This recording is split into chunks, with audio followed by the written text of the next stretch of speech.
भोला महतो ने पहली स्त्री के मर जाने के बाद दूसरी सगाई की तो उसके लड़के रघु के लिए बुरे दिन आ गए। रघु की उम्र उस समय केवल 10 वर्ष की थी। चैन से गांव में गुल्ली डंडा खेलता फिरता था। माँ के आते ही चक्की में जुतना पड़ा। पन्ना रूपवती स्त्री थी और रूप और गर्भ में चोली दामन का नाता है। वो अपने हाथों से कोई काम ना करती। गोबर रघु निकालता, बैलों को सानी रघु देता, रघु ही जूठे बर्तन मांजता। भोला की आंखें कुछ ऐसी फिरी कि उसे रघु में सब बुराइयां ही बुराइयां नजर आती। पन्ना की बातों को वह प्राचीन मर्यादा अनुसार आंखें बंद करके मान लेता था। रघु की शिकायतों की जरा परवाह न करता। नतीजा यह हुआ कि रघु ने शिकायत करना ही छोड़ दिया। किसके सामने रोए? बाप ही नहीं, सारा गांव उसका दुश्मन था। बड़ा जिद्दी लड़का है। पन्ना को तो कुछ समझता ही नहीं। बेचारी उसका दुलार करती है, खिलाती पिलाती है। यह उसी का फल है।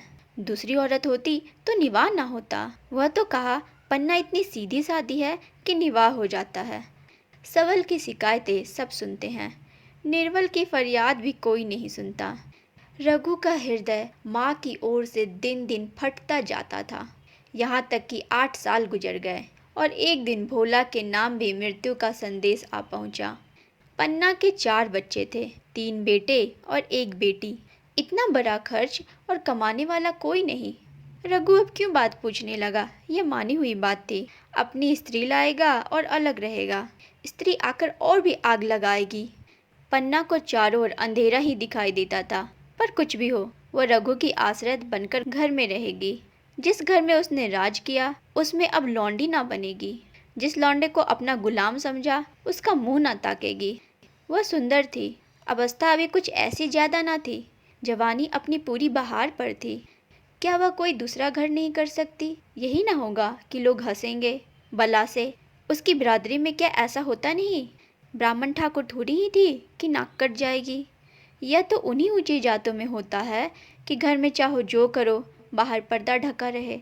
वह तो संसार को दिखाकर दूसरा घर कर सकती है, फिर वह रघु की दबाल बनकर क्यों रहे? भोला को मरे 1 महीना गुजर चुका था। संध्या हो गई थी। पन्ना इसी चिंता में पड़ी हुई थी कि सहसा उसे ख्याल आया, लड़के घर में नहीं है। यह बैलों के लौटने की बेला है। कहीं कोई लड़का उनके नीचे ना आ जाए। अब द्वार पर कौन है जो उनकी देखभाल करेगा? रघु को मेरे लड़के फूटी आंखों नहीं भाते, कभी हंसकर नहीं बोलता। घर से बाहर निकली तो देखा रघु सामने झोपड़ियों में बैठा उसकी गरेरिया बना रहा है। लड़के उसे घेरे खड़े हैं और छोटी लड़की उसकी गर्दन में हाथ डाले उसकी पीठ पर सवार होने की चेष्टा कर रही है। पन्ना को अपनी आंखों पर विश्वास न आया।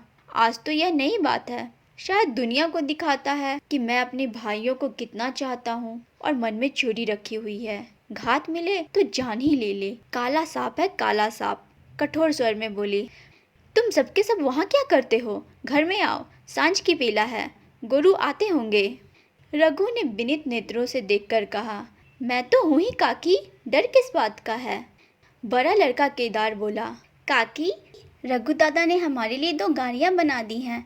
यह देख, एक पर हम और खन्नू बैठेंगे, दूसरे पर लक्ष्मण और चुनिया। दादा दोनों गाड़ियाँ खींचेंगे। यह कहकर वह एक कोने से 2 छोटी छोटी गाड़ियाँ निकाल लाया। 4 पहिए लगे थे, बैठने के लिए तख्ते और रोक के लिए दोनों तरफ बाजू थे। पन्ना ने आश्चर्य से पूछा, ये गाड़ियाँ किसने बनाई? केदार ने चिढ़कर कहा, रघु दादा ने बनाई और किसने? भगत के घर से बसुला और रुखानी मांग लाए और चटपट बना दी। खूब दौड़ती है काकी, बैठ खन्नू, मैं खींचूं। खन्नू गाड़ी में बैठ गया। केदार खींचने लगा। चर चर शोर हुआ, मानो गाड़ी भी इस खेल में लड़कों के साथ शरीक है। लक्ष्मण ने दूसरी गाड़ी में बैठकर कहा, दादा खींचो। रघु ने चुनिया को भी गाड़ी में बैठा दिया और गाड़ी खींचता हुआ दौड़ा। तीनों लड़के तालियां बजाने लगे। पन्ना चकित नेत्रों से यह दृश्य देख रही थी और सोच रही थी कि यह वही रघु है या कोई और। थोड़ी देर के बाद दोनों गाड़ियां लौटी। लड़के घर में जाकर इस यान यात्रा के अनुभव बयान करने लगे। कितने खुश थे सब, मानो जैसे हवाई जहाज पर बैठ आए हों। खन्नू ने कहा, काकी, सब पेड़ दौड़ रहे थे। लक्ष्मण ने कहा, और बच्चियां कैसे भागी? सबकी सब दौड़ी। केदार ने कहा, काकी, रघु दादा दोनों गाड़ियां एक साथ खींच ले जाते हैं। चुनिया सबसे छोटी थी। उसकी व्यंजना शक्ति और उछल कूद नेत्रों तक परिमित थी। तालियां बजा बजा कर नाच रही थी। खन्नू ने कहा, अब हमारे घर गाय भी आ जाएगी काकी। रघु दादा ने गिरधारी से कहा है कि हमें एक गाय ला दो। गिरधारी बोला, कल लाऊंगा। केदार ने कहा, 3 सेर दूध देती है काकी, खूब दूध पिएंगे। इतने में रघु भी अंदर आ गया। पन्ना ने अवहेलना की दृष्टि से देखकर पूछा, क्यों रघु, तुमने गिरधारी से कोई गाय मांगी है? रघु ने क्षमा प्रार्थना के भाव से कहा, हाँ मांगी तो है, कल लाएगा। पन्ना ने कहा, रुपये किसके घर से आएंगे, यह भी सोचा है? रघु ने कहा, सब सोच लिया है काकी। मेरा यह मुहर नहीं है, इसके 25 रुपये मिल रहे हैं। 5 रुपये बचिया के मुझा दे दूंगा, बस गाय अपनी हो जाएगी। पन्ना सन्नाटे में आ गई। अब उसका अविश्वासी मन भी रघु के प्रेम और सजनता को अस्वीकार न कर सका। बोली, मुहर क्यों बेच देते हो? गाय की अभी कौन जल्दी है, हाथ में पैसे हो जाएं तो ले लेना। सुना सुना गला अच्छा ना लगेगा। इतने दिनों तक गाय नहीं रही तो क्या लड़के नहीं जिए? रघु दार्शनिक भाव से बोला, बच्चों के खाने पीने के यही दिन है काकी। इस उम्र में ना खाया तो फिर क्या खाएंगे? मुहर पहनना मुझे अच्छा भी नहीं मालूम होता। लोग समझते होंगे कि बाप तो गया, इसे मुहर पहनने की सूझी है। भोला माँ तो गाय की चिंता में ही चल बसे। न रुपये आए न गाय मिली, मजबूर थे। रघु ने यह समस्या कितनी सुगमता से हल कर दी। आज जीवन में पहली बार पन्ना को रघु पर विश्वास आया। बोली, जब गहना ही बेचना है तो अपनी मुहर क्यों बेचोगे? मेरी हंसली ले लेना। रघु ने कहा, नहीं काकी, वह तुम्हारे गले में अच्छी लगती है। मर्दों को क्या, मुहर पहने या ना पहने। पन्ना, चल मैं बूढ़ी हुई, अब हंसली पहनकर क्या करना है? तू अभी लड़का है, तेरा गला अच्छा ना लगेगा। रघु मुस्कुरा कर बोला, तुम अभी से कैसे बुरी हो गई? गांव में है कौन तुम्हारे बराबर? रघु के सरल आलोचना ने पन्ना को लज्जित कर दिया। उसके रूखे मुरझाए मुख पर प्रसन्नता की लाली दौड़ गई। भाग 2। 5 साल गुजर गए। रघु का सा मेहनती, ईमानदार, बात का धनी दूसरा किसान गांव में न था। पन्ना की इच्छा के बिना कोई काम न करता। उसकी उम्र अब 23 साल की हो गई थी। पन्ना बार बार कहती, भैया बहू को विदा करा लाओ। कब तक नहर में पड़ी रहेगी? सब लोग मुझी को बदनाम करते हैं कि यही बहू को आने नहीं देती। मगर रघु टाल देता था। कहता कि अभी जल्दी क्या है। उसे अपनी स्त्री के रंग ढंग का कुछ परिचय दूसरों से मिल चुका था। ऐसी औरत को घर में लाकर वो अपनी शांति में बाधा नहीं डालना चाहता था। आखिर एक दिन पन्ना ने जिद करके कहा, तो तुम ना लाओगे? रघु ने कहा, कह दिया कि अभी कोई जल्दी नहीं। पन्ना ने कहा, तुम्हारे लिए जल्दी ना होगी, मेरे लिए तो जल्दी है। मैं आज आदमी भेजती हूँ। रघु ने कहा, पछताओगी काकी, उसका मिजाज अच्छा नहीं है। पन्ना ने कहा, तुम्हारी बला से जब मैं उसे बोलूँगी ही नहीं तो क्या हवा से लड़ेगी? रोटियां तो बना लेगी। मुझसे भीतर बाहर का सारा काम नहीं होता। मैं आज बुलाए लेती हूँ। रघु ने कहा, बुलाना चाहती हो तो बुला लो, मगर फिर यह ना कहना कि यह मेहरिया को ठीक नहीं करता, उसका गुलाम हो गया। पन्ना ने कहा, ना कहूँगी, जाकर 2 साड़ियाँ और मिठाई ले आ। तीसरे दिन मुलिया मैके से आ गई। दरवाजे पर नगारे बजे, सहनाइयों की मधुर ध्वनि आकाश में गूंजने लगी। मुंह दिखावे की रस्म अदा हुई। वह इस मरुभूमि में निर्मल जलधारा थी। गेहुआ रंग था, बड़ी बड़ी नोकीली पलके, कपोलों पर हल्की सुर्खी, आंखों में प्रबल आकर्षण। रघु उसे देखते ही मंत्रमुग्ध हो गया। प्रातःकाल पानी का घड़ा लेकर चलती तो उसका गेहुआ रंग प्रभात की सुनहरी किरणों से कुंदन हो जाता, मानो ऊषा अपनी सारी सुगंध, सारा विकास और उन्माद लिए हो। मुस्कुराती चली जाती। भाग 3। मुलिया मैके से ही जली भुनी आई थी। मेरा शौहर छाती फाड़कर काम करे और पन्ना रानी बनी बैठी रहे, उसके लड़के रईस जादे बने घूमे। मुलिया से यह बर्दाश्त न होगा। वह किसी की गुलामी ना करेगी। अपने लड़के तो अपने होते ही नहीं, भाई किसके होते हैं? जब तक पढ़ नहीं निकलते हैं रघु को घेरे हुए हैं। जो ही जरा सयाने हुए पर झाड़ कर निकल जाएंगे, बात भी न पूछेंगे। एक दिन उसने रघु से कहा, तुम्हें इस तरह गुलामी करनी हो तो करो, मुझसे ना होगी। रघु ने कहा, तो फिर क्या करो, तुम ही बता। लड़के तो अभी घर का काम करने लायक भी नहीं है। मुलिया ने कहा, लड़के रावत के हैं, कुछ तुम्हारे नहीं हैं। यही पन्ना है जो तुम्हें दाने दाने को तरसाती थी। सब सुन चुकी हूँ। मैं लौंडी बनकर नहीं रहूँगी। रुपये पैसे का मुझे हिसाब नहीं मिलता। ना जाने तुम क्या लाते हो और वह क्या करती है। तुम समझते हो रुपये घर में ही है, मगर देख लेना तुम्हें जो 1 फुटी कौड़ी भी मिले। रघु ने कहा, रुपये पैसे तेरे हाथ में देने लगूं तो दुनिया क्या कहेगी, यह तो सोच। मूलिया ने कहा, दुनिया जो चाहे कहे, दुनिया के हाथ तो बिकी नहीं हूँ। देख लेना भार लिप कर हाथ काला ही रहेगा। फिर तुम अपने भाइयों के लिए मरो, मैं क्यों मरूं। रघु ने कुछ जवाब न दिया। उसे जिस बात का भय था वह इतनी जल्दी सिर पर आ पड़ी।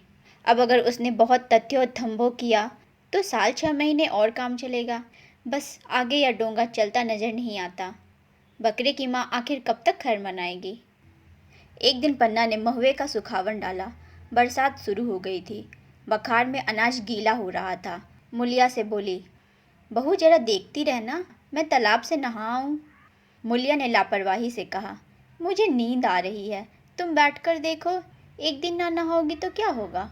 पन्ना ने साड़ी उतार कर रख दी, नहाने ना गई। मूलिया का बार खाली गया।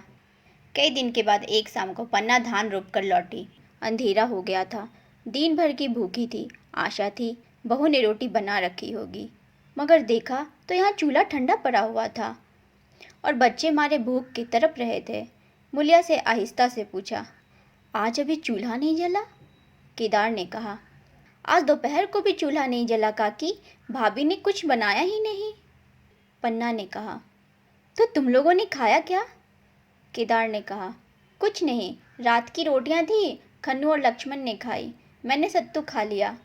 पन्ना ने कहा, और बहू। केदार ने कहा, वह परी सो रही है, कुछ नहीं खाया। पन्ना ने उसी वक्त चूल्हा जलाया और खाना बनाने बैठ गई। आटा गूंथती थी और रोती थी। क्या नसीब है, दिन भर खेत में जली, घर आई तो चूल्हे के सामने जलना पड़ा। केदार का 14वां साल था। भाभी के रंग ढंग देखकर सारी स्थिति समझ रहा था। बोला, काकी, भाभी अब तुम्हारे साथ रहना नहीं चाहती। पन्ना ने चौंक कर पूछा, क्यों, कुछ कहती थी। केदार ने कहा, कुछ कहती नहीं थी, मगर है उसके मन में यही बात। फिर तुम क्यों नहीं उसे छोड़ देती, जैसे चाहे रहे, हमारा भी भगवान है। पन्ना ने दांतों से जीभ दबाकर कहा, चुप, मेरे सामने ऐसी बात भूलकर भी ना कहना। रघु तुम्हारा भाई नहीं, तुम्हारा बाप है। मूलिया से कभी बोलोगे तो समझ लेना जहर खा लूंगी। भाग 4। दशहरे का त्योहार आया। इस गांव से कोस भर एक पूर्वे में मेला लगता था। गांव के सब लड़के मेला देखने चले। पन्ना भी लड़कों के साथ चलने को तैयार हुई, मगर पैसे कहाँ से आए। कुंजी तो मूलिया के पास थी। रघु ने आकर मूलिया से कहा, लड़के मेले जा रहे हैं, सबों को 2-2 पैसा दे दो। मूलिया ने त्योरियां चढ़ाकर कहा, पैसे घर में नहीं हैं। रघु ने कहा, अभी तो तिलहन बिका था, क्या इतने जल्दी रुपये उठ गए। मूलिया ने कहा, हाँ उठ गए। रघु ने कहा, कहाँ उठ गए, जरा सुनूं, आज त्योहार के दिन लड़के मेला देखने ना जाएंगे। मूलिया ने कहा, अपनी काकी से कहो पैसे निकाले, गार कर क्या करेगी। खूंटी पर कुंजी हाथ पकड़ लिया और बोली, कुंजी मुझे दे दो, नहीं तो ठीक ना होगा। खाने पहनने को चाहिए और कागज़ किताब को भी चाहिए, उस पर मेला देखने को भी चाहिए। हमारी कमाई इसलिए नहीं कि दूसरे खाए और मूंछों पर ताव दे। पन्ना ने रघु से कहा, भैया पैसे क्या होंगे, लड़के मेला देखने ना जाएंगे। रघु ने झिड़क कर कहा, मेला देखने क्यों ना जाएंगे, सारा गांव जा रहा है, हमारे लड़के ही ना जाएंगे। यह कहकर रघु ने अपना हाथ छुड़ा लिया और पैसे निकालकर लड़कों को दे दिए, मगर कुंजी जब मूलिया को देने लगा तब उसने उसे आंगन में फेंक दिया और मुंह लपेटकर लेट गई। लड़के मेले देखने न गए। इसके बाद 2 दिन गुजर गए। मूलिया ने कुछ नहीं खाया और पन्ना भी भूखी रही। रघु कभी इसे मनाता कभी उसे, पर न यह उठती न वह। आखिर रघु ने हैरान होकर मूलिया से पूछा, कुछ मुँह से तो कह, चाहती क्या है। मूलिया ने धरती को संबोधित करके कहा, मैं कुछ नहीं चाहती, मुझे मेरे घर पहुंचा दो। रघु ने कहा, अच्छा उठ, बना खा, पहुंचा दूंगा। मूलिया ने रघु की ओर आंखें उठाई। रघु उसकी सूरत देखकर डर गया। वह माधुर्य, वह मोहकता, वह लावण्य गायब हो गया था। दांत निकल आए थे, आंखें फट गई थीं और नथने फरक रहे थे। अंगारे की सी लाल आंखों से देखकर बोली, अच्छा तो काकी ने यह सलाह दी है, यह मंत्र पढ़ाया है, तो यहाँ ऐसे कच्ची नहीं हूँ। तुम दोनों की छाती पे मूंग दलूंगी, हो किस फेर में। रघु ने कहा, अच्छा तो मूंग ही दल लेना, कुछ खा पी लेगी तभी तो मूंग दल सकेगी। मूलिया ने कहा, अब तो तभी मुंह में पानी डालूंगी जब घर अलग हो जाएगा। बहुत झेल चुकी, अब नहीं झेला जाता।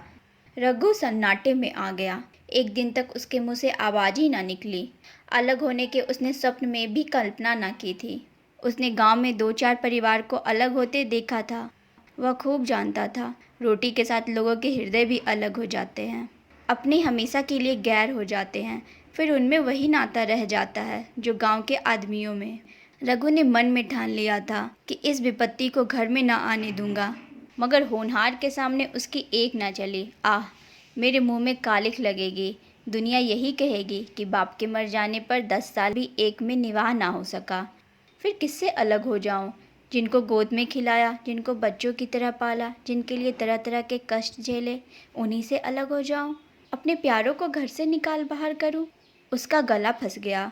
कांपते हुए स्वर में बोला, तू क्या चाहती है कि मैं अपने भाइयों से अलग हो जाऊं?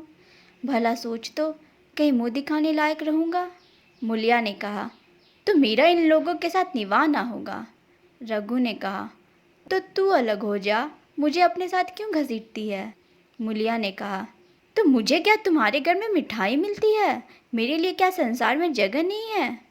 रघु ने कहा, तेरी जैसी मर्जी, जहाँ चाहे रह।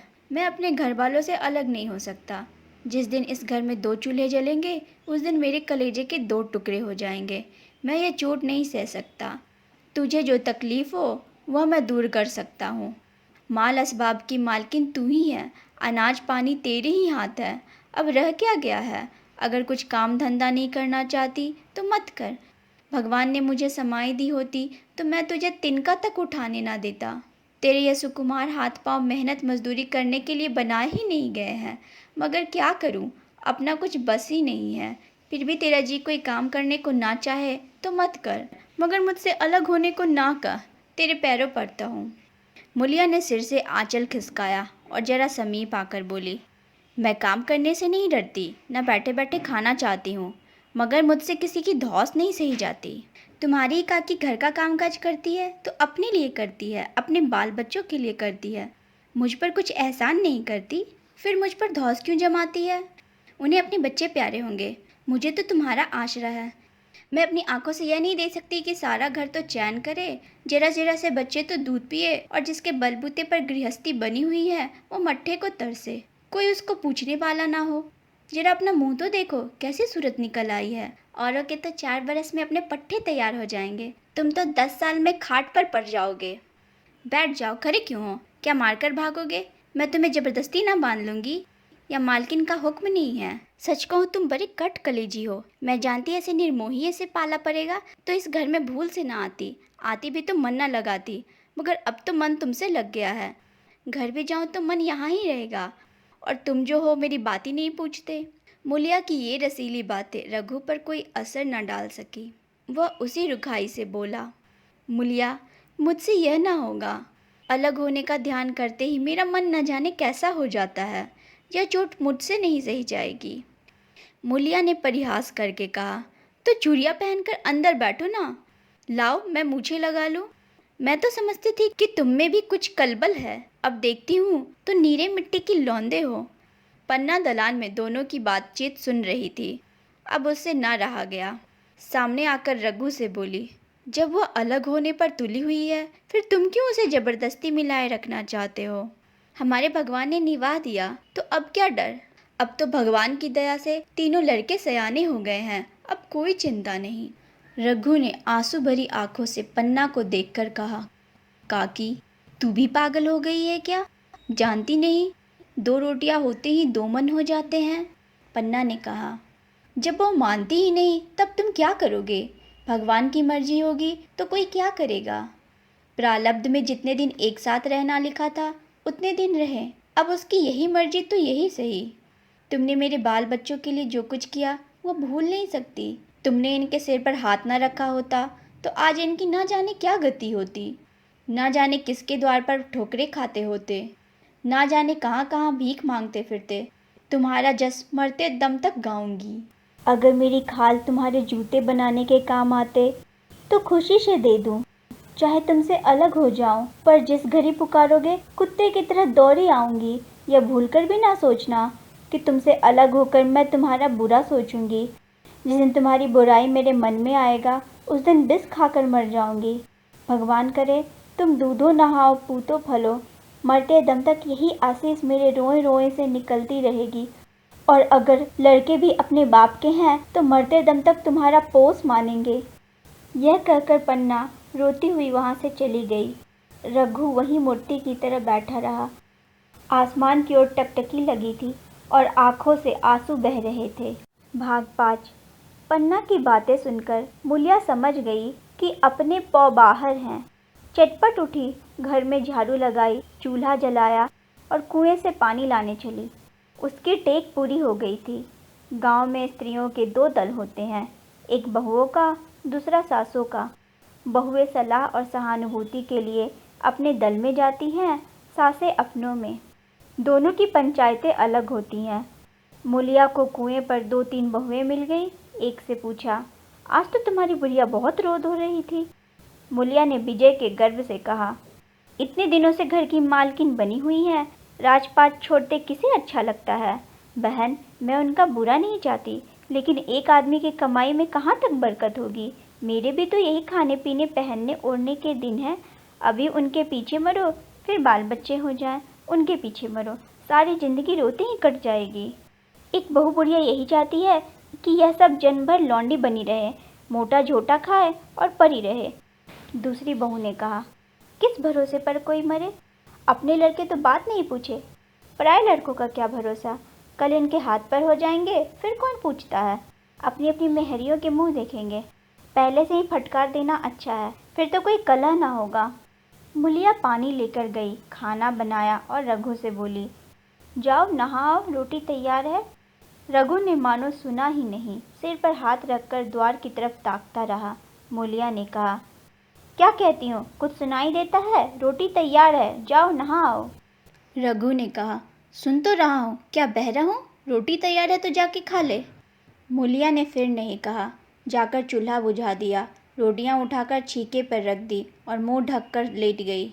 जरा देर में पन्ना आकर बोली, खाना तैयार है, नहा धोकर खा लो, बहू भी भूखी होगी।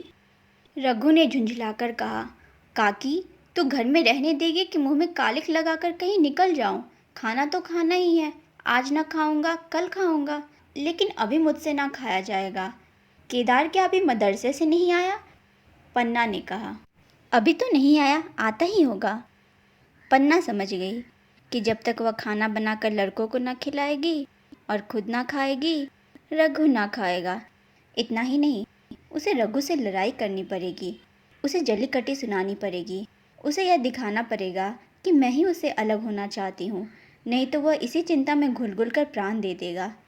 यह सोचकर उसने अलग चूल्हा जलाया और खाना बनाने लगी। इतने में केदार और खन्नू मदरसे से आ गए। पन्ना ने कहा, आओ बेटा खा लो, रोटी तैयार है। केदार ने पूछा, भैया को भी बुला लूँ ना।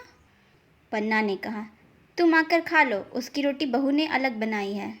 खन्नू ने कहा, जाकर भैया से पूछना। पन्ना ने कहा, जब उनका जी चाहेगा खाएंगे, तू बैठकर खा, तुझे इन बातों से क्या मतलब। जिसका जी चाहेगा खाएंगे, जिसका जी ना चाहेगा ना खाएंगे। जब वह और उसकी बीबी अलग रहने पर तुले है तो कौन मनाए।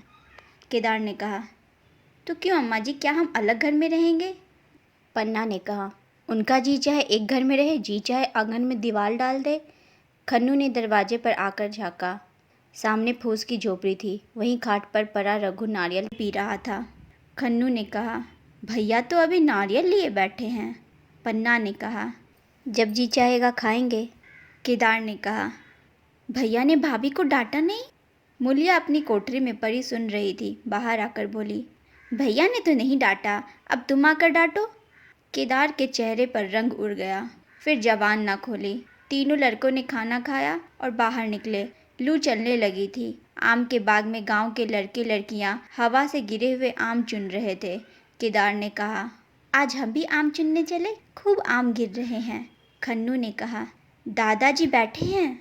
लक्ष्मण ने कहा, मैं ना जाऊंगा, दादा घुड़केंगे। केदार ने कहा, वो तो अब अलग हो गए। लक्ष्मण ने कहा, तो अब हमको कोई मारेगा तब दादा ना बोलेंगे। केदार ने कहा, वाह, तब क्यों ना बोलेंगे। रघु ने तीनों लड़कों को दरवाजे पर खड़े देखा। पर कुछ नहीं बोला। पहले तो वह घर के बाहर निकलते ही उन्हें डांट बैठता था, पर आज वह मूर्ति के समान निश्चल बैठा रहा। अब लड़कों को कुछ साहस हुआ, कुछ दूर और आगे बढ़े। रघु अब भी ना बोला। कैसे बोले, वह सोच रहा था। काकी ने लड़कों को खिला पिला दिया, मुझसे पूछा तक नहीं। क्या उसकी आंखों पर भी पर्दा पड़ गया है? अगर मैंने लड़कों को पुकारा और वह न आए तो मैं उनको मारपीट तो ना सकूंगा। लू में सब मारे मारे फिरेंगे, कहीं बीमार ना पड़ जाएं। उसका दिल ममोस कर रह जाता था, लेकिन मुंह से कुछ कह ना सकता था। लड़कों ने देखा कि यह बिल्कुल नहीं बोलते, तो निर्भय होकर चल पड़े। सहसा मूलिया ने आकर कहा, अब तो उठोगे कि अब भी नहीं? जिसके नाम पर फाफा कर रहे हो। उन्होंने मज़े से लड़कों को खिलाया और आप खाया, अब आराम से सो रही हैं। मोर बिया बात ना पूछे, मोर सुहागिन ना हो। एक बार भी तो मुंह से ना फूटा कि चलो भैया खा लो। रघु को इस समय मर्मांतक पीड़ा हो रही थी। मूलिया के इन कठोर शब्दों ने घाव पर नमक छिड़क दिया। दुखित नेत्रों से देखकर बोला, तेरी जो मर्जी थी वही तो हुआ, अब जा ढोल बजा।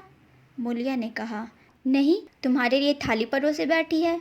रघु ने कहा, मुझे चिढ़ा मत, तेरे पीछे मैं भी बदनाम हो रहा हूँ। जब तू किसी की होकर नहीं रहना चाहती तो दूसरे को क्या गरज है जो मेरी खुशामद करे। जाकर काकी से पूछ, लड़के आम चुनने गए हैं, उन्हें पकड़ लाऊं? मूलिया अंगूठा दिखाकर बोली, यह जाता है, तुम्हें 100 बार गरज हो जाकर पूछो। इतने में पन्ना भी भीतर से निकल आए। रघु ने पूछा, लड़के बगीचे में चले गए काकी, लू चल रही है। पन्ना ने कहा, अब उनका कौन पुछतर है। बगीचे में जाए, पेड़ पर चढ़े, पानी में डूबे, मैं अकेली क्या क्या करूं। रघु ने कहा, जाकर पकड़ लाऊं? पन्ना ने कहा, जब तुम्हें अपने मन से नहीं जाना है तो फिर मैं जाने को क्यों कहूँ। तुम्हें रोकना होता तो रोक ना देते, तुम्हारे सामने ही तो गए होंगे। पन्ना की बात पूरी भी ना हुई थी कि रघु ने नारियल कोने में रख दिया और बाग की तरफ चला। रघु लड़कों को लेकर बाग से लौटा तो देखा मूलिया अभी तक झोपड़े में खड़ी है। बोला, तू जाकर खा क्यों नहीं लेती? मुझे तो इस बेला भूख नहीं है। मूलिया ऐठ कर बोली, हाँ भूख क्यों लगेगी, भाइयों ने खाया, वह तुम्हारे पेट में पहुंच ही गया होगा। रघु ने दांत पीस कर कहा, मुझे जला मत मूलिया, नहीं तो अच्छा ना होगा। खाना कहीं भागा नहीं जाता, एक बेला ना खाऊंगा तो मर ना जाऊंगा। क्या तू समझती है, घर में आज कोई बात हो गई है? तूने घर में चूल्हा नहीं जलाया, मेरे कलेजे में आग लगाई है। मुझे घमंड था कि चाहे कुछ हो जाए पर मेरे घर में फूट का रोग ना आने पाएगा, पर तूने घमंड चूर कर दिया। प्रारब्ध की बात है। मूलिया तिनक कर बोली, सारा मोह तुम्ही को है कि और किसी को है? मैं तो किसी को तुम्हारी तरह बिसुरते नहीं देखती। रघु ने ठंडी सांस खींचकर कहा, मूलिया, घाव पर नमक ना छिड़क, तेरे ही कारण मेरी पीठ में धूल लग रही है। मुझे इस गृहस्थी का मोह ना होगा तो किसे होगा? मैंने ही तो इसे मरमर जोड़ा। जिनको गोद में खिलाया वही अब मेरे पट्टीदार होंगे। जिन बच्चों को मैं डांटता था उन्हें आज कड़ी आंखों से भी नहीं देख सकता। मैं उनके भले के लिए भी कोई बात करूं तो दुनिया यही कहेगी कि यह अपने भाइयों को लूटे लेता है। जा, मुझे छोड़ दे, अभी मुझसे कुछ खाया ना जाएगा। मूलिया ने कहा, मैं कसम रखा दूंगी, नहीं चुपके से चले चलो। रघु ने कहा, देख अभी कुछ नहीं बिगड़ा है, अपना हट छोड़ दे। मूलिया ने कहा, हमारा ही लहू पिए जो खाने ना उठे। रघु ने कानों पर हाथ रखकर कहा, यह तूने क्या किया मूलिया? मैं तो उठ ही रहा था, चल खा लूँ। नहाने धोने कौन जाए, लेकिन इतनी कह देता हूँ कि चाहे 4 की जगह 6 रोटियाँ खा जाऊँ, चाहे तू मुझे घी के मटके में ही डुबा दे, पर यह दाग मेरे दिल से न मिटेगा। मूलिया ने कहा, दाग साग सब मिट जाएगा, पहले सबको ऐसे ही लगता है। देखते नहीं हो उधर कैसी चैन की बंसी बज रही है? वह तो मना ही रही थी कि किसी तरह यह सब अलग हो जाए। अब वह पहले की सी चांदी तो नहीं है कि जो कुछ घर में आवे सब गायब। अब क्यों हमारे साथ रहने लगी? रघु ने आहत स्वर में कहा, इसी बात का तो मुझे गम है। काकी से मुझे ऐसी आशा न थी। रघु खाने बैठा तो कौर बिस के घूंट सा लगता था। जान पड़ता था रोटियां भूसी की हैं, दाल पानी सी लगती। पानी कंठ के नीचे ना उतरता था। दूध की तरफ देखा तक नहीं, 2-4 ग्रास खाकर उठाया, जैसे किसी प्रियजन के श्राद्ध का भोजन हो। रात का भोजन भी उसने इसी तरह किया। भोजन क्या किया, कसम पूरी की। रात भर उसका चित्त उद्विग्न रहा। एक अज्ञात शंका उसके मन पर छाई हुई थी, जैसे भोला महतो द्वार पर बैठा रो रहा हो। वह कई बार चौंक कर उठा। भोला उसकी ओर तिरस्कार की आंखों से देख रहा है। वह दोनों जून भोजन करता था, पर जैसे शत्रु के घर। भोला की शोकमग्न मूर्ति आंखों से न उतरती थी। रात को उसे नींद न आती। वह गांव में निकलता तो इस तरह मुंह चुराए, सिर झुकाए, मानो गो हत्या की हो। भाग 7। 5 साल गुजर गए। रघु अब 2 लड़कों का बाप था। आंगन में दीवार खिंच गई थी, खेतों में मेड़े डाल दी गई थी और बैल बछिए बांध लिए गए थे। केदार की उम्र अब 19 की हो गई थी। उसने पढ़ना छोड़ दिया था और खेती का काम करता था। खन्नू गाय चराता था। केवल लक्ष्मण अब तक मदरसे जाता था। पन्ना और मूलिया दोनों एक दूसरे की सूरत से जलती थी। मूलिया के दोनों लड़के बहुधा पन्ना के ही पास रहते। वही उन्हें उबटन मलती, वही काजल लगाती, वही गोद में लिए फिरती। मगर मूलिया के मुंह से अनुग्रह का एक शब्द भी ना निकलता। न पन्ना ही इसके इच्छुक थी। वह जो कुछ करती निर्व्याज भाव से करती थी। उसके 2 लड़के अब कमाऊ हो गए थे। लड़की खाना पका लेती थी, वह खुद ऊपर का कामकाज कर लेती। इसके विरुद्ध रघु अपने घर का अकेला था। वह भी दुर्बल, अशक्त और जवानी में बूढ़ा। अभी आयु 30 वर्ष से अधिक न थी, लेकिन बाल खिचड़ी हो गए थे। कमर भी झुक चली थी। खांसी ने जीर्ण कर रखा था। देखकर दया आती थी। और खेती पसीने की वस्तु है। खेती की जैसी सेवा होनी चाहिए, वह उससे न हो पाती थी। फिर अच्छी फसल कहाँ से आती? कुछ ऋण भी हो गया था। वह चिंता और भी मारे डालती थी। चाहिए तो यह था कि अब उसे कुछ आराम मिलता। इतने दिनों के निरंतर परिश्रम के बाद सिर का बोझ कुछ हल्का होता। लेकिन मूलिया की स्वार्थपरता और अदूरदर्शिता ने लहराती हुई खेती उजाड़ दी। अगर सब एक साथ रहते तो वह अब तक पेंशन पा जाता। मजे में द्वार पर बैठा हुआ नारियल पीता। भाई काम करते, वह सलाह देता। माँ तो बना फिरता। कहीं किसी के झगड़े सुलझाता, कहीं साधु संतों की सेवा करता। लेकिन वह अवसर अब हाथ से निकल गया। अब तो चिंता भार दिन दिन बढ़ता जाता था। आखिर उसे धीमा धीमा ज्वर रहने लगा। हृदय शूल चिंता, कड़ा परिश्रम और अभाव का यही पुरस्कार है। पहले कुछ परवाह न की, समझा आप ही आप अच्छा हो जाएगा। मगर कमजोरी बढ़ने लगी तो दवा की फिक्र हुई। जिसने जो बता दिया वह खा लिया। डॉक्टरों और वैद्यों के पास जाने की समर्थ कहाँ, और समर्थ भी होती तो रुपये खर्च कर देने के सिवा और नतीजा ही क्या था। जीर्ण जर्ण की औषधि, आराम और पुष्टिकारक भोजन है।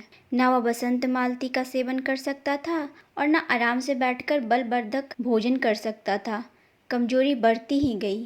पन्ना को अवसर मिलता तो वह आकर उसे तसल्ली देती, लेकिन उसके लड़के अब रघु से बात भी न करते।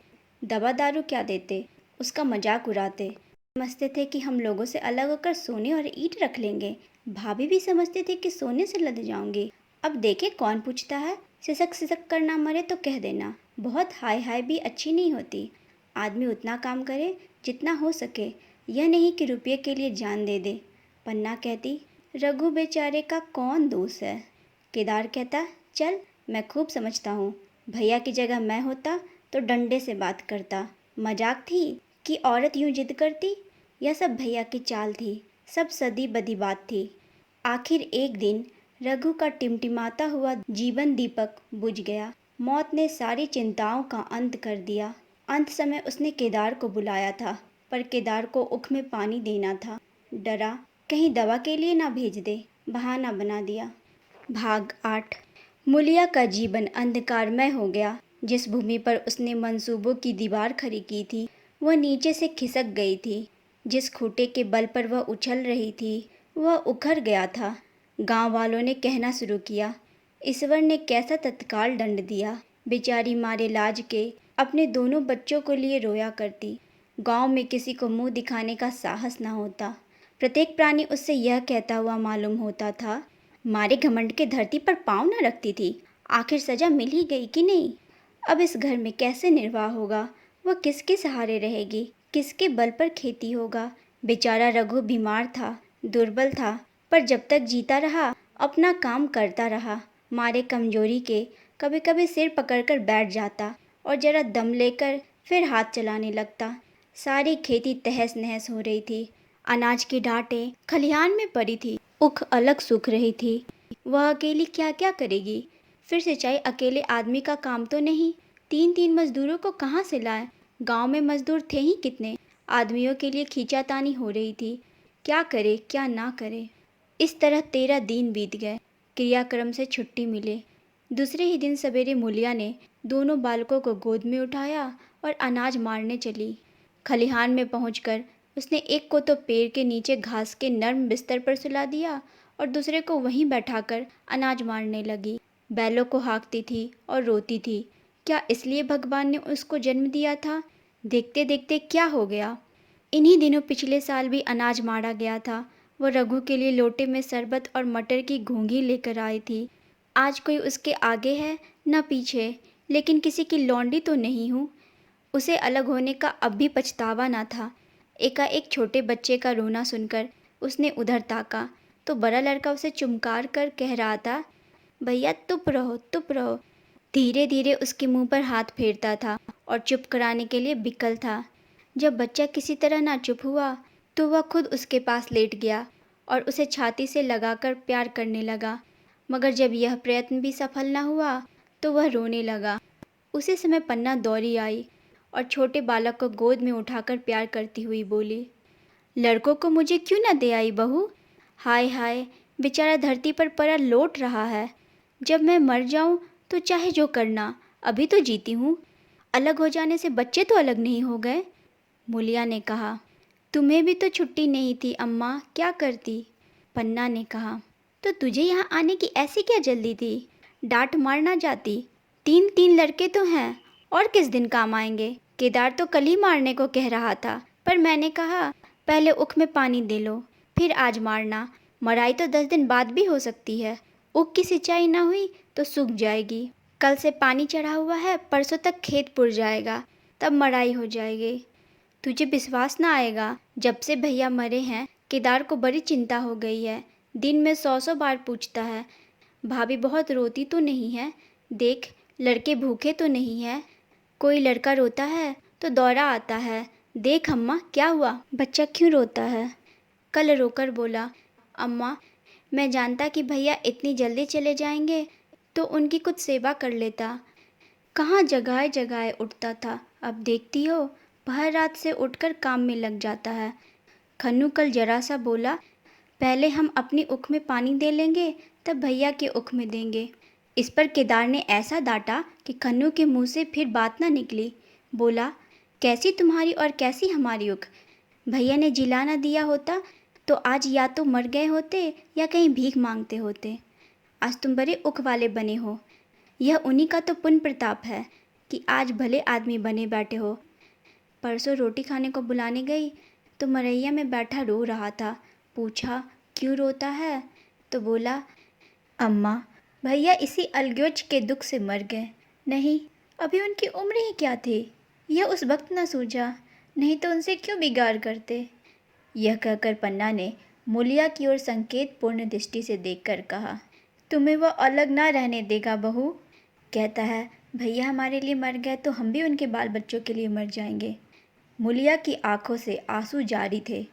पन्ना की बातों में आज सच्ची वेदना, सच्ची संतावना, सच्ची चिंता भरी हुई थी। मूलिया का मन कभी उसकी ओर इतना आकर्षित ना हुआ था। जिनसे उसे व्यंग और प्रतिकार का भय था, वे इतने दयालु, इतने शुभेच्छु हो गए थे। आज पहली बार उसे अपनी स्वार्थपरता पर लज्जा आई। पहली बार आत्मा ने आलोक्योच्छे पर धिक्कारा। भाग 9। इस घटना को हुए 5 साल गुजर गए। पन्ना आज बूढ़ी हो गई है। केदार घर का मालिक है। मूलिया घर की मालकिन है। खन्नू और लक्ष्मण के विवाह हो चुके हैं, मगर केदार अभी तक कंवारा है। कहता है मैं विवाह ना करूँगा। कई जगहों से बातचीत हुई, कई सगाइयाँ आईं, पर उसने हामी ना भरी। पन्ना ने कंपे लगाए, जाल फैलाए, पर वह ना फंसा। कहता, औरतों से कौन सुख, मेहरिया घर में आई और आदमी का मिजाज बदला, फिर जो कुछ है वह मेहरिया है। माँ बाप भाई बंधु सब पराए हैं। जब भैया जैसे आदमी का मिजाज बदल गया, फिर दूसरों की क्या गिनती। 2 लड़के भगवान के दिए हैं, और क्या चाहिए। बिना ब्याह के 2 बेटे मिल गए, इससे बढ़कर और क्या होगा। जिसे अपना समझो वह अपना है, जिसे गैर समझो वह गैर है। एक दिन पन्ना ने कहा, तेरा वंश कैसे चलेगा? केदार ने कहा, मेरा वंश तो चल रहा है, दोनों लड़कों को अपना ही समझता हूँ।